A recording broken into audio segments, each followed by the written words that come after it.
تم مجھے یاد کرو میں تمہیں یاد کروں گا۔ ذکر کا معنی ہے یاد کرنا، یاد رکھنا، کہ جس کی زبان اللہ کے ذکر سے تر رہتی ہے اللہ تعالیٰ اس کی زبان کو ہر لغو اور بیہودہ چیز سے محفوظ کر لیتے ہیں کہ میں اپنے بندے کے ساتھ اس کے گمان کے مطابق ہوتا ہوں۔ وَأَنَا مَعَهُ إِذَا ذَكَرَنِي، آگے فرمایا کہ میں اس کے ساتھ ہوتا ہوں اذا ذکرانی، جب وہ میرا ذکر کرتا ہے، جب وہ مجھے یاد کرتا ہے۔ جنگ کے میدان میں یا تو مرنا ہے یا مارنا ہے، ایسا ہی ہے نا، کیسی کیفیت ہے وہاں پر انسان کی ہوتی ہے، لیکن اس کیفیت میں بھی رب العزت کیا فرما رہے ہیں، اگر نصرت چاہتے ہو، میری مدد چاہتے ہو، تو اس کا ایک طریقہ ہے وَاذْكُرُوا اللَّهَ كَثِيرًا، کثرت کے ساتھ آپ نے اللہ کا ذکر کرنا ہے، لَعَلَّكُمْ تُفْلِحُونَ، تاکہ تم کامیاب ہو جاؤ۔ اور بیماری کو خود لے رہے ہیں، یعنی اللہ کے ذکر سے غفلت ہے اور لوگوں کا ذکر کر رہے ہیں، یعنی غیبتیں کی جا رہی ہیں، برائیاں کی جا رہی ہیں، جس میں سوائے بیماری کے اور کچھ بھی نہیں، کہ وہ لوگ جو ایمان لائے ہیں ان کے دل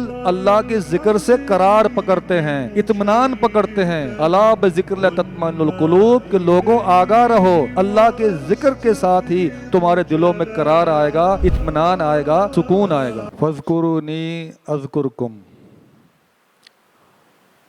تم مجھے یاد کرو میں تمہیں یاد کروں گا۔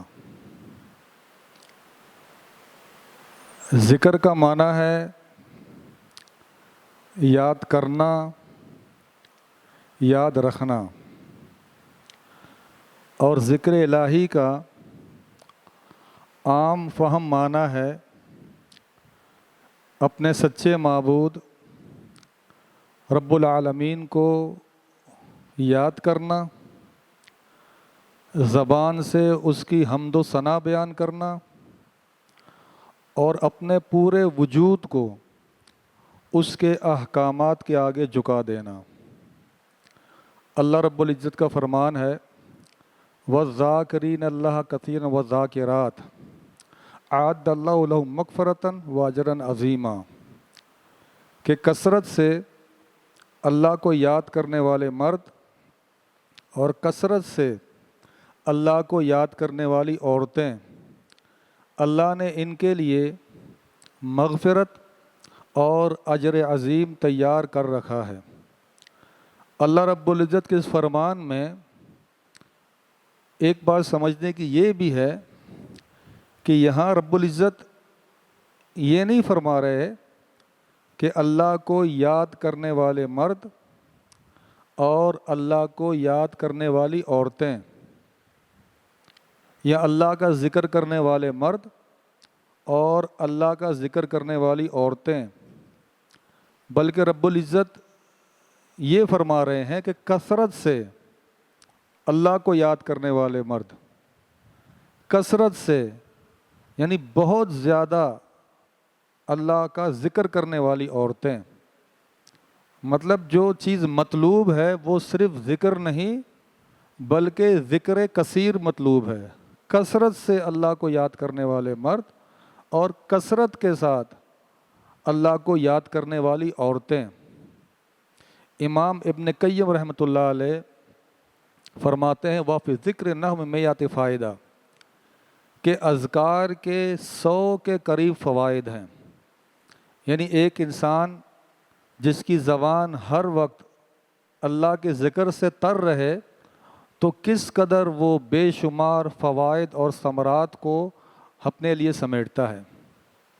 مزید فرماتے ہیں والمشاہدۃ و تجربۃ الشاہدان، کہ مشاہدے اور تجربے میں یہ بات سامنے آئی ہے کہ من عود لسان ذکر اللہ، کہ جس کی زبان اللہ کے ذکر سے تر رہتی ہے اللہ تعالیٰ اس کی زبان کو ہر لغو اور بیہودہ چیز سے محفوظ کر لیتے ہیں، اور جس کی زبان اللہ کے ذکر سے خشک ہوتی ہے اس کی زبان ہر بیہودہ لغو اور فحش کاموں میں، باتوں میں ملوث ہوتی ہے۔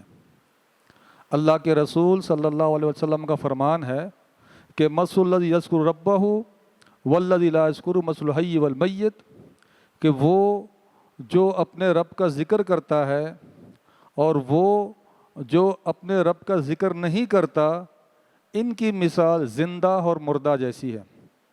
یعنی جو اللہ کا ذکر کرتا ہے وہ زندہ ہے، اور جو اللہ کا ذکر نہیں کرتا بھلے اس کا جسم میں روح ہے مگر حقیقی معنوں میں زندہ نہیں، وہ مردہ ہے۔ اور فرماتے ہیں کہ ان ذکر راس الشکر، کہ ذکر یہ شکر کی بنیادوں میں سے ہے۔ من لم یشکر اللہ لم یذکرہ، کہ اس شخص نے اللہ کا شکر ادا نہیں کیا جس نے اللہ کا ذکر نہیں کیا۔ یعنی ذکر یہ شکر کی بنیادوں میں سے ہے۔ ان ذکر نور الذاکر فی الدنیا و نور قبرہ و نور لہ فی معادہ، فرماتے ہیں کہ یہ ذکر کرنے والے کی روشنی ہے، دنیا میں روشنی ہے اس کے لیے اس کی قبر میں، اور یہ نور ہے، روشنی ہے اس کے لیے آخرت میں۔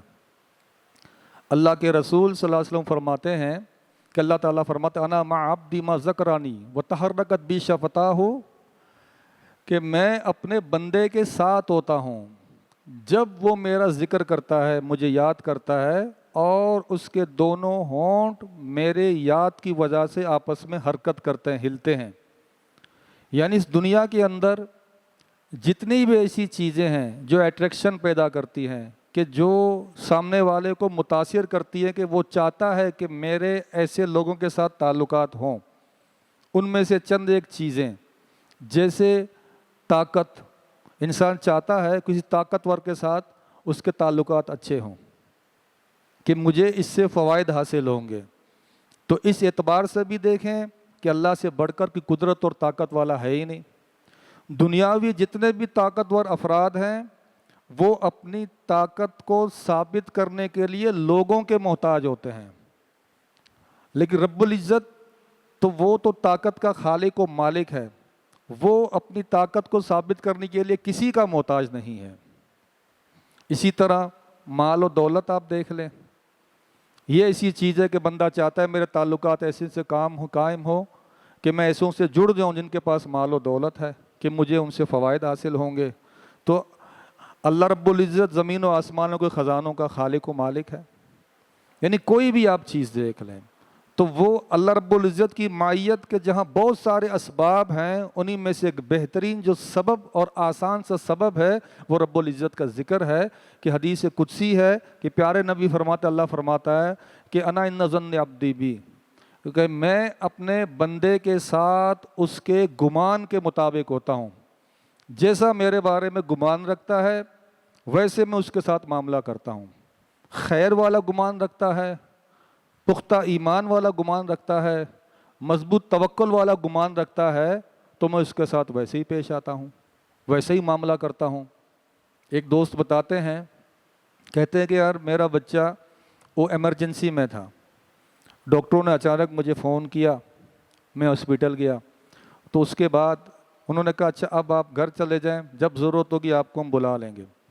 اب وہ کہہ رہا ہے کہ میں راستے میں جا رہا تھا تو مجھے یہ حدیث یاد آئی، انا ان ظن عبدی بی، کہ میں اپنے بندے کے ساتھ اس کے گمان کے مطابق ہوتا ہوں۔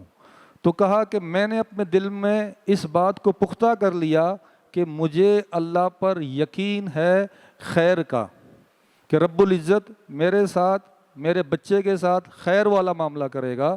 تو صبح دیکھا تو اللہ نے عافیت دے دی، میرے بچے کو رب العزت نے صحت و تندرستی دے دی۔ انا ان ظن عبدی بی، کہ میں اپنے بندے کے ساتھ اس کے گمان کے مطابق ہوتا ہوں۔ وانا معه اذا ذکرنی، اور آگے فرمایا کہ میں اس کے ساتھ ہوتا ہوں اذا ذکرنی، جب وہ میرا ذکر کرتا ہے، جب وہ مجھے یاد کرتا ہے۔ وَإِن ذَكَرَنِي فِي نَفْسِهِ ذَكَرْتُهُ فِي نَفْسِي، اگر وہ مجھے اپنے جی میں یاد کرتا ہے تو میں اس کو اپنے جی میں یاد کرتا ہوں۔ وَإِن ذَكَرَنِي فِي مَلَئٍ ذَكَرْتُ مَلَئٍ خَيْرٍ مِّنْهُمْ، اگر وہ مجھے کسی جماعت میں یاد کرتا ہے تو ان سے بہتر جماعت کے اندر میں اس کو یاد کرتا ہوں۔ اللہ رب العزت نے کچھ فرشتے ایسے مقرر کیے ہوئے ہیں کہ جو ان مجالس کو اٹینڈ کرتے ہیں جہاں اللہ رب العزت کا ذکر ہوتا ہے، وہ اس مجلس میں آتے ہیں، اپنے پروں سے ڈانپ لیتے ہیں، اللہ کی رحمت اس اہل مجلس پر آتی ہے اور سکون ان کے دلوں پر پہنچ جاتا ہے۔ اللہ رب العزت سے کوئی چیز مخفی نہیں ہے، کوئی چیز پوشیدہ نہیں ہے۔ اللہ سبحانہ و تعالیٰ فرشتوں سے پوچھتا ہے کہ آپ نے میرے بندوں کو کس حال میں پایا؟ بندے کہتے اللہ، وہ فرشتے کہتے اللہ وہ آپ کا ذکر کر رہے تھے، آپ کو یاد کر رہے تھے۔ اچھا، کیا انہوں نے مجھے دیکھا ہے؟ کہ نہیں اللہ آپ کو دیکھا تو نہیں ہے۔ اگر مجھے دیکھتے تو، کہا اگر آپ کو دیکھتے تو اور زیادہ آپ کا ذکر کرتے، اور زیادہ آپ کو یاد کرتے۔ ٹھیک ہے، مجھ سے کیا مانگ رہے تھے؟ اللہ آپ سے جنت مانگ رہے تھے۔ کیا انہوں نے جنت دیکھی ہے؟ نہیں اللہ جنت تو نہیں دیکھی۔ اگر جنت دیکھتے تو، اگر یہ جنت دیکھتے تو اور زیادہ آپ سے جنت مانگتے، اس کا سوال کرتے۔ کس بات سے میری پناہ طلب کر رہے تھے؟ اللہ جہنم سے آپ کی پناہ طلب کر رہے تھے۔ انہوں نے جہنم دیکھی ہے؟ نہیں اللہ جہنم تو نہیں دیکھی۔ اگر جہنم دیکھتے تو، اگر یہ جہنم دیکھتے تو اور زیادہ آپ سے جہنم کی پناہ طلب کرتے۔ تو رب العزت فرماتے ہیں ٹھیک ہے گواہ رہو، یعنی جو انہوں نے مانگا میں نے دیا، جس سے پناہ طلب کی میں نے پناہ دیا، ان کو بخش دیا، میں نے ان کو معاف کر دیا۔ فرشتہ کہتا ہے کہ یا اللہ اس مجلس میں ایک ایسا شخص بھی تھا جو اپنے کسی کام سے آیا ہوا تھا، وہ اس مجلس میں شرکت کرنے کی نیت سے نہیں آیا ہوا تھا۔ پیارے نبی فرماتے ہیں کہ اللہ فرماتا ہے کہ یہ وہ لوگ ہیں کہ ان کی صحبت میں بیٹھنے والا کوئی بھی محروم نہیں ہو سکتا۔ یعنی اللہ رب العزت کے ذکر کی برکت سے اللہ تعالیٰ ان بندوں کو ایسا قرب دیتا ہے اپنا کہ ان کی صحبت میں بیٹھنے والا ہر انسان وہ خیر سے محروم نہیں ہوتا، ان کو بھی خیر پہنچتا ہے، ان کو بھی خیر ملتا ہے۔ قرآن مجید کی طرف آتے ہیں کہ جس سے اور زیادہ ذکر کی اہمیت واضح ہو جائے گی۔ سورۃ الانفال ہے۔ سورۃ الانفال میں عام طور پر ہم دیکھتے ہیں کہ جنگ و قتال کا ذکر ہے۔ وہاں پر ایک مقام پر اللہ رب العزت فرماتے ہیں یا ایھا الذین آمنوا اذا لقیتم فئۃ فاثبتوا واذکروا اللہ کثیرا لعلکم تفلحون، کہ اے وہ لوگوں جو ایمان لائے ہو۔ اچھا یہ خطاب کن کو ہے؟ یہ مسلمان فوجیوں کو ہے۔ اے وہ لوگوں جو ایمان لائے ہو، اذا لقیتم فئۃ، جب آپ کا کسی مخالف فوج کے ساتھ مقابلہ ہو، مٹ بھیڑ ہو، تو فثبتوا، پہلی چیز یہ کہ آپ ثابت قدم رہیں۔ یعنی اگر اس کو تھوڑا سا ہم اپنے ذاتی لائف پر بھی لے آئیں، ذاتی معاملات پر بھی لے آئیں، تو کسی بھی چیز کو پایہ تکمیل تک پہنچانے کے لیے پہلی چیز کیا ہے؟ ثابت قدمی۔ اگر وہ چیز مثبت ہے، غلط چیز پر تو بندہ رہے ہی نا، مثبت چیز ہے، اچھی چیز ہے، کامیابی والی چیز ہے، تو پہلا اسٹیپ ہے ثابت قدمی۔ بندہ ڈٹا رہے، بندہ جمع رہے، جتنی تکالیف ہیں، مشکلات ہیں، آپ کھڑے رہیں، جمے رہیں، اللہ پر توکل اور بھروسے کے ساتھ۔ فثبتوا، پہلی چیز کیا ہے؟ ثابت قدم رہیں۔ اس کے بعد رب العزت فرماتے ہیں وَاذْكُرُوا اللَّهَ كَثِيرًا لَعَلَّكُمْ تُفْلِحُونَ، اور کثرت کے ساتھ اللہ کا ذکر کرو تاکہ تم فلاح یاب ہو جاؤ، تاکہ تم کامیاب ہو جاؤ۔ اب آپ دیکھیں کہ جنگ کے میدان میں یا تو مرنا ہے یا مارنا ہے، ایسا ہی ہے نا؟ کیسی کیفیت ہے وہاں پر انسان کی ہوتی ہے، لیکن اس کیفیت میں بھی رب العزت کیا فرما رہے ہیں؟ اگر نصرت چاہتے ہو، میری مدد چاہتے ہو، تو اس کا ایک طریقہ ہے وَاذْكُرُوا اللَّهَ كَثِيرًا، کثرت کے ساتھ آپ نے اللہ کا ذکر کرنا ہے، لعلکم تفلحون، تاکہ تم کامیاب ہو جاؤ۔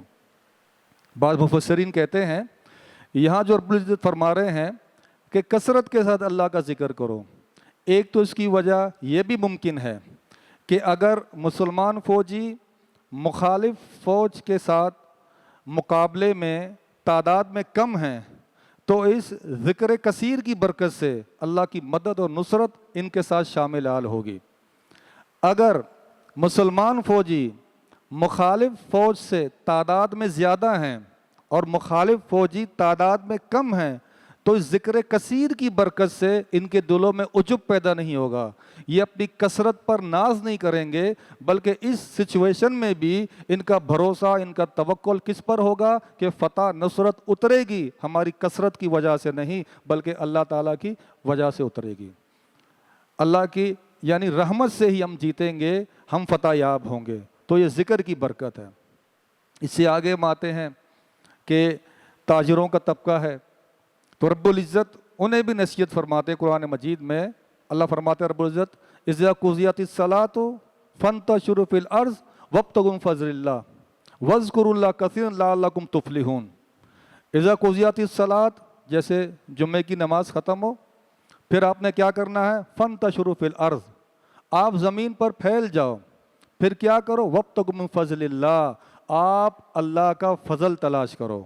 مطلب یہ مال، یہ دولت، یہ اچھا کھانا یا اچھا لباس، اچھی سواری، اچھا گھر، اگر یہ حلال اور مثبت طریقے ساتھ حاصل کیا جائے تو یہ اللہ کا فضل ہے، اسے اللہ اپنا فضل کہہ رہے ہیں۔ وابتغوا من فضل اللہ، تو اور کس کو تلاش کرو؟ فضل یہی ہے نا کہ آپ اللہ کا فضل تلاش کریں۔ اور پھر فرمایا وَاذْكُرُوا اللَّهَ كَثِيرًا، کہ کثرت کے ساتھ اللہ کا ذکر کرو، لعلکم تفلحون، تاکہ تم کامیاب ہو جاؤ۔ اگر تم چاہتے ہو تمہارا دل دماغ صحیح سمت میں جائے، تم حاسدوں کے شر سے بچو اور تم مصیبت اور آفت سے بچو، تو اس کا ایک ہی ذریعہ ہے کہ فَاذْكُرُوا اللَّهَ كَثِيرًا، کثرت کے ساتھ اللہ کا ذکر کرو، لعلکم تفلحون، تاکہ تم فلاح یاب ہو جاؤ، تاکہ تم کامیاب ہو جاؤ۔ مریم علیہ السلام،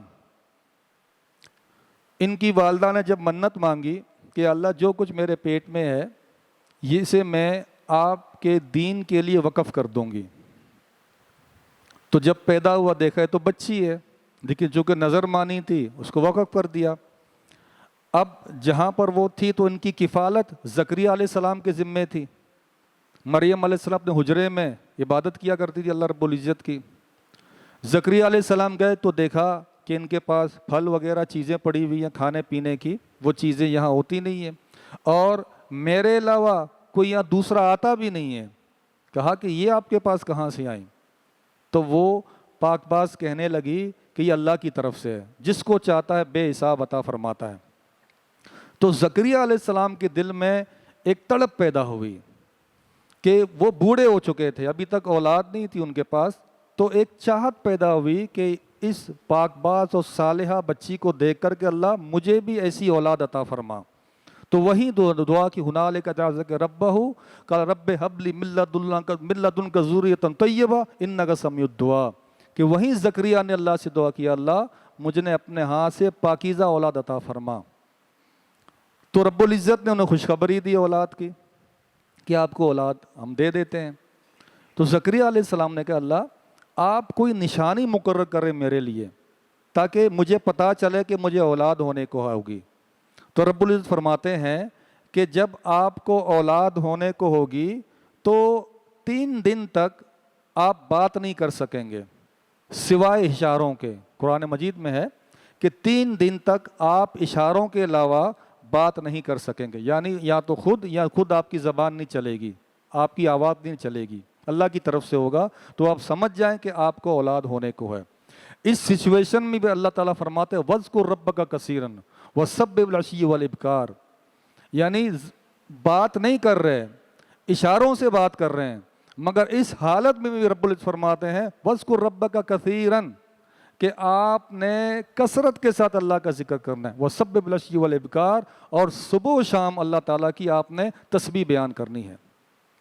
اب اگلے مرحلہ آئے کہ وہ جو اللہ کے دین کا کام کرتے ہیں، جو دعوت کا کام کرتے ہیں، وقت کے 2 عظیم 2 مبلغ، انہیں اللہ رب العزت نے فرعون کی طرف بھیجا، معجزات دے کر بھیجا۔ معجزے میں خود ایک پاور ہے، خود ایک طاقت ہے جو یہ ثابت کرتی ہے کہ یہ بندہ جو کہہ رہا ہے یہ حق اور سچ ہے، یہ اللہ کا نمائندہ ہے، یہ اللہ کا نبی ہے۔ رب العزت نے موسیٰ علیہ السلام اور ان کے بھائی ہارون علیہ السلام کو فرعون کی طرف بھیجا، معجزات کے ساتھ بھیجا، مگر ساتھ ساتھ فرمایا وَلَا تَنِيَا فِي ذِكْرِي، کہ آپ نے میری ذکر سے غفلت نہیں برتنا۔ یعنی ٹھیک ہے کہ معجزات ہم نے آپ کو دیے ہیں، لیکن اس کے ساتھ ساتھ میری مدد، میری نصرت، میری تائید جو آپ کے ساتھ شامل حال ہوگی وہ میرے ذکر کی برکت سے ہوگی۔ امام ابن تیمیہ رحمۃ اللہ علیہ یہ ایک مثالی شخصیت تھے، یعنی رب العزت نے انہیں بہت ساری صفات حمیدہ سے نوازا ہوا تھا. مصنف بھی تھے, مجاہد بھی تھے, اللہ تعالیٰ نے شعر و شاعری کا شغف بھی ان کو دیا ہوا تھا, بہت بہترین صفات کے مالک تھے. ان کے شاگرد ابن قیم فرماتے ہیں رحمۃ اللہ علیہ کہ میں ایک دفعہ اپنے استاد سے ملنے گیا, فجر کا وقت تھا, فجر کی نماز ہو چکی تھی, وہ اذکار میں مصروف تھے. تو میں بیٹھ گیا, میں نے انتظار کیا, کیونکہ جتنا ہم 30 سال 40 50 سال پیچھے جائیں گے تو ادب و آداب مینرز ہمیں زیادہ ملیں گے. ابھی دیکھتے ہیں اور آگے کا بھی جب ہم دیکھ رہے ہیں معاملات کو, تو یہ چیزیں مفقود ہوتی جا رہی ہیں, کم ہوتی جا رہی ہیں, بے ادبی معاشرے میں یہ زیادہ ہوتا جا رہا ہے. تو وہ بیٹے رہے کہ جب تک خود فارغ نہیں ہوں گے, ہمارے استاد ہیں, ہمارے بڑے ہیں, مربی ہیں, تو میں ان کے پاس خود نہیں جاؤں گا جب تک خود فارغ نہ ہوں, اب یہ مصروف ہیں. تو فرماتے ہیں جیسے وہ فارغ ہوئے میری طرف متوجہ ہوئے اور مجھے مخاطب کر کے کہا ہاذی غدوتی لولا تغذی هذه الغدا سقطت قوتی, کہا کہ یہ میرا ناشتہ ہے, اگر یہ میں نہ کروں تو میں کمزور ہو جاؤں گا. یعنی یہ ایک مثالی شخصیت ہیں, اور یہ مثالی شخصیت اپنی قوت اور طاقت کا راز کس چیز کو بتا رہے ہیں؟ اللہ کے ذکر کو بتا رہے ہیں کہ ہاذی غدوتی, یہ میرا ناشتہ ہے, اگر یہ میں نہ کروں سقطت قوتی, تو میں کمزور ہو جاؤں گا, میری طاقت زائل ہو جائے گی. حسن بصری رحمۃ اللہ علیہ, ان کے پاس ایک شخص آیا اور آ کر کہ ابو الحسن میرا دل بہت سخت ہو گیا ہے, کوئی نصیحت فرمائیں. اذب بالذکر, کہ آپ اللہ کے ذکر کے ساتھ اپنی زبان کو تر کریں, اللہ تعالیٰ آپ کے دل کے اندر نرمی پیدا فرمائے گا. صالحین میں سے ایک شخص کہتا ہے ذکر اللہ شفاء و ذکر الناس داء, کہ اللہ کے ذکر میں شفا ہے اور لوگوں کے ذکر میں بیماری ہے. یعنی آپ دیکھیں کہ لوگ شفا کو چھوڑ رہے ہیں اور بیماری کو خود لے رہے ہیں. یعنی اللہ کے ذکر سے غفلت ہے اور لوگوں کا ذکر کر رہے ہیں, یعنی غیبتیں کی جا رہی ہیں, برائیاں کی جا رہی ہیں, جس میں سوائے بیماری کے اور کچھ بھی نہیں ہے. اللہ تعالیٰ فرماتے ہیں وَمَن يَعْشُ عَن ذِكْرِ الرَّحْمَنِ نُقَيِّضْ لَهُ شَيْطَانًا فَهُوَ لَهُ قَرِينٌ. مَن يَعْشُ عَن ذِكْرِ الرَّحْمَنِ, جو رحمان کے ذکر سے غفلت برتے گا, نُقَيِّضْ لَهُ شَيْطَانًا, ہم ایک شیطان اس پر مقرر کریں گے, فَهُوَ لَهُ قَرِينٌ, وہ شیطان اس کا قرین ہوگا, اس کا دوست ہوگا, اس کا ساتھی ہوگا. اب یہاں اللہ فرماتا ہے وَمَن يَعْشُ عَن ذِكْرِ الرَّحْمَنِ, کہ جو رحمان کے ذکر سے غفلت برتے گا. اللہ نے جو اپنے جو صفات ہیں, صفاتی نام ہیں, ان صفاتی ناموں میں رحمان کا ذکر فرمایا, یعنی بہت زیادہ مہربان, بہت زیادہ رحم کرنے والا. یعنی آپ کیسے ہیں یار, آپ رحمان کا ذکر نہیں کرتے جو اتنا مہربان ہے, اتنا رحم کرنے والا ہے. ہم بھی عائشہ فرماتی رضی اللہ تعالی عنہا کہ میں نے اللہ کے رسول صلی اللہ علیہ وسلم سے سنا, آپ فرما رہے تھے کہ ابلیس نے اللہ کے سامنے کہا وعزتک یا ربی, اے اللہ تیری عزت کی قسم ہے, جب تک ان کی جانوں میں جان ہے اس وقت تک میں ان کو نہیں چھوڑوں گا. اب اس سے یہ بھی پتہ چلا کہ ابلیس کو پتہ ہے کہ اللہ سے میرا مقابلہ نہیں ہے, تو عزت کی قسم تو اللہ کی کار ہے نا وہ. اور قرآن مجید میں ہم دیکھتے ہیں جب اللہ رب العزت نے اسے راندہ درگاہ قرار دے دیا تو ابلیس نے کہا کہ انذرنی الی یوم یبعثون, اللہ آپ مجھے قیامت کے دن تک مہلت دے دیں, چھوٹ دے دیں. اس کو پتہ ہے کہ اختیار اللہ کے پاس ہے, ادھر میرا مقابلہ نہیں ہوگا. اس نے غصہ, اس نے کینہ, بغض, دشمنی جو اتارنی ہے, کہاں اتارنی ہے؟ آدم اور اولاد آدم سے.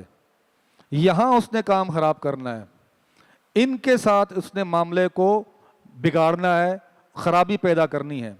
تو اسی لیے کہ عزت کا یا ربی, اے اللہ تیری عزت کی قسم ہے, جب تک ان کی جانوں میں جان ہے اس وقت تک میں ان کو نہیں چھوڑوں گا. اب آپ دیکھیں نا, یہ ایک ایسا دشمن ہے جو سامنے نہیں آتا, اب سامنے آئے تو بندہ بچ جائے, کوئی لڑ بڑ لے اس سے.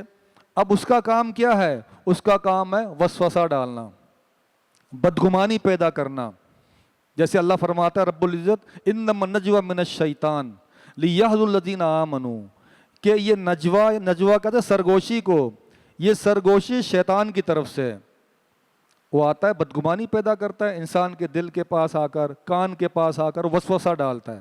اب انسان کہتا ہے شام ہوتی ہے دل ڈوب جاتا ہے، پریشان ہو جاتا ہوں، وسوسے آتے ہیں، خیالات آتے ہیں، یعنی سب کچھ ہونے کے باوجود بھی ایسے محسوس ہوتا ہے کچھ نہیں ہے میرے پاس۔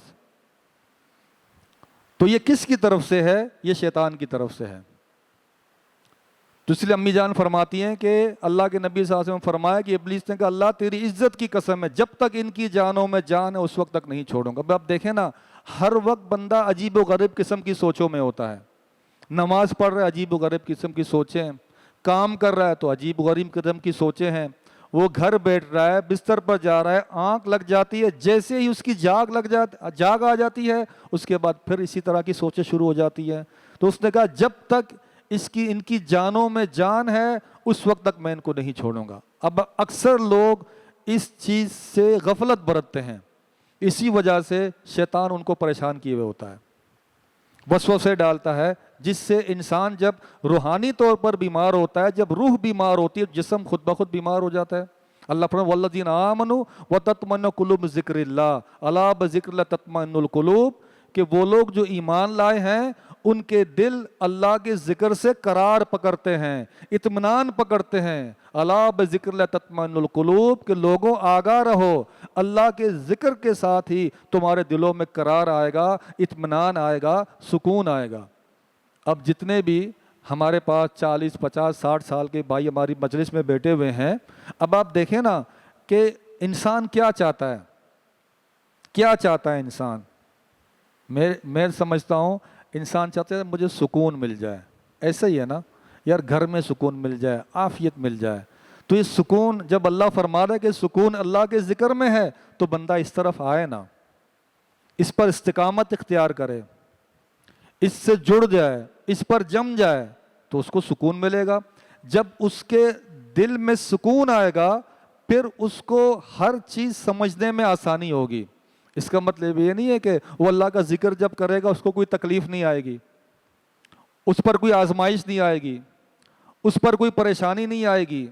مستد احمد کی حدیث ہے، ایک صحابی نے اللہ کے نبی صلی اللہ علیہ وسلم پوچھا کہ سب سے زیادہ تکالیف کن پر آتی ہیں؟ آپ نے فرمایا الانبیاء ثم الصالحون ثم الامثل فامثل من الناس، کہ سب سے زیادہ تکالیف انبیاء پر آتی ہیں، یعنی نبی سے بڑھ کر اللہ کا کوئی قریبی ہے، اللہ کا کوئی محبوب ہے تو سب سے زیادہ تکالیف انبیاء پر آتی ہیں، پھر صالحین پر آتی ہیں، پھر درجہ بدرجہ ان لوگوں پر آتی ہیں جو ان کے جتنے زیادہ قریب ہوتے ہیں۔ تو مطلب تکالیف تو آنی ہی آنی ہے، لیکن اللہ تعالیٰ اس میں بندے کو صبر دیتا ہے، سکون دیتا ہے، عافیت دیتا ہے، وہ معاملات کو سمجھتا ہے۔ اور ایک بت ہے جو انسان کے دل و دماغ میں بیٹھا ہوا ہوتا ہے، انا پرستی کا بت، میں کا بت، جو خود سے شروع ہوتا ہے خود پر ہی اس کے ختم ہوتا ہے۔ تو ان تکالیف اور آزمائشوں کی وجہ سے یہ میں ٹوٹ جاتی ہے، اس کی یہ بت اس کا گر جاتا ہے، اس میں تواضع آتا ہے، عاجزی آتی ہے، انکساری آتی ہے، یہ معاملہ فہم بن جاتا ہے، بصیرت آتی ہے، تجربہ آتا ہے، اور زندگی کے نشے و فراز کیسے گزارنے ہیں اللہ تعالیٰ اس کی مدد کرتا ہے اس میں۔ تو شیطان کا نجوا، شیطان کی سرگوشی اور شیطان کا یہ کہنا کہ جب تک ان کی جانوں میں جان ہے اس وقت تک میں ان کو نہیں چھوڑوں گا، تو رب العزت نے کیا جواب دیا ابلیس کو؟ اللہ فرمایا وعزتی وجلالی وارتفاع مکانی لا ازال اغفر لهم مستغفرونی، کہ مجھے میری عزت، جلال اور بلند مقام کی قسم ہے، میرے بندے جب تک مجھ سے اپنے گناہوں کی معافی مانگتے رہیں گے میں ان کو بخشتا رہوں گا، ان کو معاف کرتا رہوں گا۔ اسی لیے فرمایا وَمَن يَعْشُ عَن ذِكْرِ الرَّحْمَنِ، جو رحمان کے ذکر سے غفلت برتے گا تو پھر تو ہوگا اس کے ساتھ یہ کام کیا، نُقَيِّضْ لَهُ شَيْطَانًا، ہم ایک شیطان اس پر مقرر کر دیتے ہیں، فَهُوَ لَهُ قَرِينٌ، وہ شیطان اس کا دوست بن جاتا ہے۔ اب جس کا دوست شیطان بنے تو میرے بھائی اس کے پاس تو ذرہ برابر بھی خیر نہیں ہے، یعنی سراپا شر اور برائی ہے، اور جس کے ساتھ سراپا شر اور برائی جڑے تو وہ اس کی خود کی حالت کیا ہوگی؟ یعنی جو جتنا شیطان کے قریب ہوگا اللہ سے دور ہوگا، جو جتنا اللہ کے قریب ہوگا وہ شیطان سے دور ہوگا۔ پیارے نبی فرماتے ہیں صلی اللہ علیہ وسلم کہ تم میں سے کوئی اپنے شیطان کو ایسے تھکاتا ہے جیسے کوئی اپنے ہونٹ کو تھکاتا ہے۔ جیسے عرب لوگ اونٹ کے ذریعے سے کنووں سے پانی نکالا کرتے تھے، اب پانی نکالتے نکالتے وہ تھک جاتا تھا۔ فرمایا تم میں سے کوئی شخص اپنے شیطان کو بھی ایسے تھکاتا ہے۔ تو شیطان کو کیسے تھکاتا ہے؟ عمل صالح کے ذریعے، اچھائی کے ذریعے، نیکی کے ذریعے، بھلائی کے ذریعے، ہمدردی کے ذریعے، صدقہ خیرات کے ذریعے، اللہ رب العزت کے احکامات پر پابندی کرنے کے ذریعے۔ تو وہ شیطان کمزور ہوتا ہے۔ جب شیطان کمزور ہوتا ہے تو آپ طاقتور ہوتے ہیں، پھر آپ کی زندگی اچھی گزرے گی، بہترین گزرے گی۔ اس لیے اللہ نے فرمایا جو رحمان کے ذکر سے غفلت برتے گا مجھ پر شیطان مقرر کر دیں گے۔ تو شیطان کے شر اور وسوسوں سے جو بچنا ہے اس میں سب سے پہلی چیز یہ ہے کہ انسان فطرت پر چلے۔ فطرت کیا ہے؟ فطرت اللہ کی توحید ہے کہ بندہ موحد ہو، توحید والا ہو۔ دوسری چیز کیا ہے؟ دوسری چیز یہ ہے کہ بندہ 5 ٹائم کی نماز جماعت کے ساتھ ادا کرے، یہ فطرت ہے۔ جو بندہ جماعت کے ساتھ نماز پڑھے گا وہ اللہ کی حفاظت میں ہوتا ہے۔ جماعت کے ساتھ نماز نہیں پڑھے گا پھر وہ مزہ اس کو نہیں آئے گا جو جماعت کے ساتھ نماز ادا کرنے میں اس کو مزہ آئے گا۔ اور تیسری چیز یہ ہے کہ یار تھوڑا بہت نا درگزر بھی کر لیا کرے بندہ، ٹھیک ہے نا؟ یعنی اخلاص ہے نا، اخلاص للہیت۔ بولتے تو ہم لوگ ہیں، اللہ تعالیٰ یہ اچھا ایک ٹائم ہے، بابرکت ٹائم ہے، اللہ تعالیٰ سے میں دعا کرتا ہوں اللہ میں نصیب فرمائے عافیت کے ساتھ اخلاص نصیب فرمائے۔ یعنی اس کی کمی کی وجہ سے برکتیں نہیں ہو رہی ہیں۔ اب آپ دیکھیں واللہ عالم ہمارا تجزیہ ہے، غلط بھی ہو سکتا ہے، یعنی اس دفعہ رمضان میں وہ لذت ہی نہیں ہے، وہ مزہ ہی نہیں آ رہا، وہ تزکیہ ہی نہیں ہو رہا جس سے پہلے ہم دیکھا کرتے تھے رمضان کے مہینے میں۔ وہ رونقیں، وہ لذتیں، لوگ یعنی بے روزہ کتنے لوگ ہیں معاشرے کے اندر، کھلم کھلا کوئی احترام نہیں کر رہے رمضان کا، کھا پی رہے ہیں، چل پھر، بٹ ٹھیک ہے آپ کا رب کے ساتھ معاملہ ہے یار، آپ رمضان کا احترام تو کریں۔ اور پھر وہ خیر اور برکات جو سحری افطاریہ میں ہوا کرتی تھی، واللہ عالم پتہ نہیں ہماری اپنی عملی کمزوریاں ہیں، اللہ بہتر جانتا ہے، وہ مزہ نہیں آ رہا۔ اس میں ہم اللہ سے دعا کرتے کہ اللہ ہم پر رحم فرمائے، اللہ میں عافیت میں رکھے اور رب العزت خیر والا معاملہ فرمائے۔ تو یہ درگزر والی چیز بھی ہونی چاہیے۔ ٹھیک ہے انسان ہے، کمزور ہے، ٹھیک ہے نا، فطری طور پر اس کی کمزوری ہے، خلق الانسان ضعیفا، انسان کمزور پیدا کیا گیا، مگر کوشش کرے اپنی اصلاح کرنے کی، جہاں غلطی لگ جائے وہاں جب وہ متنبہ ہو جائے یا کوئی دوسرا اس کو تنبیہ کرے یا نصیحت کرے تو بندہ اپنے آپ کو کنٹرول کر لے۔ آخری واقعہ سنا کے اپنی بات کو سمیٹتا ہوں۔ عمر بن عبدالعزیز رحمۃ اللہ علیہ مسلمانوں کے خلیفہ گزرے ہیں، بڑی مثالی شخصیت تھے، صالحین میں سے تھے۔ تو رات کو مسجد میں گئے تو ایک شخص مسجد میں سویا تھا، اندھیرا تھا، اس کو ٹوکر لگ گئی۔ اب وہ کچی نیند میں تھا بندہ، اس کو پتہ نہیں، امیر المومنین آگے، بندے نے کہا اندھے ہو، دیکھتے نہیں ہو؟ انہوں نے کہا نہیں میں اندھا نہیں ہوں بھائی، بات ختم ہو گئی۔ اب ان کے ساتھ جو ان کے خادم تھے تو وہ گئے اس کو سبق سکھانے کے لیے، انہیں روک دیا۔ امیر المومنین بھائی کہاں جا رہے ہو؟ کہا اس نے آپ کے ساتھ بے ادبی کی ہے۔ کہا اس نے مجھے کیا کہا؟ کہ اس نے آپ کو کہا اندھے تو نہیں ہو؟ کہ میں نے کیا جواب دیا؟ کہ آپ نے جواب دیا میں اندھا نہیں ہوں۔ کہ بات ختم ہوگی، جو اس نے مجھے کہا میں نے اس کو جواب دے دیا، اب بات کو یہی ختم کر دیتے ہیں۔ تو یہ حوصلہ تب آتا ہے جب بندے کا دل بڑا ہوتا ہے، اور دل کب بڑا ہوگا؟ جب اللہ کے قریب ہو اور اللہ کے مخلوق پر رحم اور شفقت کرے اور ایمانداری والا معاملہ ہو، تو اللہ تعالیٰ کے خزانوں میں کسی چیز کی کمی نہیں ہے۔ اللہ سے دعا ہے کہ جو کچھ میں نے کہا آپ نے سنا، اللہ میرا کہا آپ کا سنا قبول فرمائے، رب العزت آپ کے اعتکاف کو قبول فرمائے، آپ کی عبادتوں کو، دعاؤں کو قبول فرمائے، اور اپنے نیک اور اچھے دعاؤں میں اپنے اس چھوٹے بھائی کو بھی یاد کریں۔ جزاکم اللہ خیراً۔ یہی باتیں آپ سے کہنی تھی۔ اللہ سے اپنے اور آپ کے لیے خیر و برکت و بھلائی کا طلبگار ہوں۔